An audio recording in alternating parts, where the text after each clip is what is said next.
ఫ్లిప్కార్ట్లో ఇలాంటి ఒకటి వెబ్సైట్ వస్తుందని చెప్పి నాకు కూడా ఇప్పుడే తెలుసు. దీనిలో వచ్చేసి ఓన్లీ 299, 399 అండ్ బోట్ వచ్చేసి 15,590 ఉన్నది, 399కి ఉన్నది. అండ్ జేబిఎల్ది అన్నీ 299, 399, 499 అంతే. పెద్ద ఎక్కువ కాస్ట్ అయితే ఏం చూపిస్తలేదు.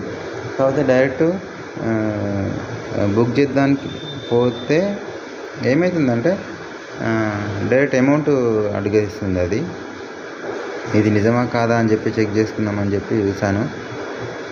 కాకపోతే అది నాకెందుకో ఫేక్ అనిపించింది. ఇట్లాంటి ఏదైనా చేయాలనుకుంటే ఓన్లీ యాప్ నుంచే తీసుకోండి. ఇట్లాంటి మనీ ఇబ్బంది పడ్డం తప్ప ఏం లేదు. Thank you. Like and share, subscribe.